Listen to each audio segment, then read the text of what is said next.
இன்றைக்கி நம்ம ஒரு ஹெல்த்தியான ஆப்பம் அண்ட் தேங்காய் பால் ரெசிபி தான் பார்க்க போகிறோம். இது ரொம்ப லைட்டாக இருக்கும். நீங்கள் டின்னருக்குலாம் சாப்பிட்டிங்கன்னா நல்லா ஹெல்த்தியாக இருக்கும்.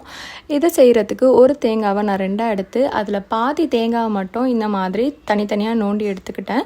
இதை ஒரு மிக்ஸி ஜாரில் குட்டி குட்டியாக கட் பண்ணி ஒரு 100 ml போல் தண்ணி ஊற்றி ஃபஸ்ட்டு கொரன்ட்டு அரைச்சிக்கோங்க. ஃபைன் பேஸ்ட்டை அரைச்சிடாதீங்க, ஏன்னா தேங்காய் பால் தான் நம்ம எடுக்க போகிறோம்.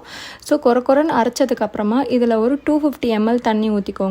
மொத்தமாக அரை மூடி தேங்காய்க்கு 350 ml தண்ணி, அதை தனியாக வச்சுருங்க. இப்போ நான் ஆப்ப மாவுக்கு கொஞ்சமாக உப்பு போட்டு ஆப்ப மாவை இந்த கன்சிஸ்டன்சியில் ரொம்ப திக்காகவும் இல்லாமல் தண்ணியாகவும் இல்லாமல் கரைச்சி எடுத்துக்கோங்க.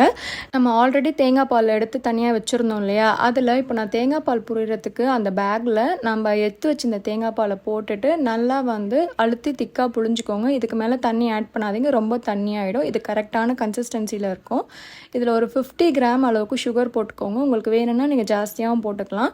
நல்லா மிக்ஸ் பண்ணிக்கோங்க. ஒரு பிஞ்சு சால்ட் போட்டுக்கோங்க, டேஸ்ட்டு தூக்கி விடும். இதை தனியாக எடுத்து வச்சுருங்க. இப்போ ஆப்பத்துக்கு ஒரு ஆப்பக்கடாயில் கொஞ்சமாக எண்ணெய் ஊற்றி அந்த எண்ணெயை ஒரு துணியை வச்சு ஃபுல்லாக ஸ்ப்ரெட் பண்ணி வச்சுக்கோங்க.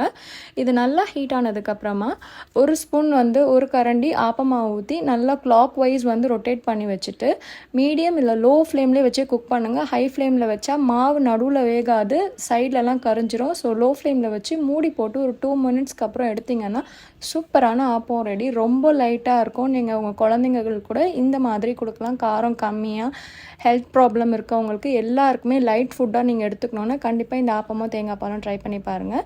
இன்க்ரீடியன்ஸ் எல்லாம் இங்கே கொடுத்துருக்கேன். கண்டிப்பாக மறக்காமல் ஸ்க்ரீன்ஷாட் எடுத்துகிட்டு ட்ரை பண்ணுங்கள். என் வீடியோவை மறக்காமல் சப்ஸ்கிரைப் பண்ணி பக்கத்தில் இருக்க பெல் பட்டனையும் கிளிக் பண்ணிக்கோங்க. பாய்.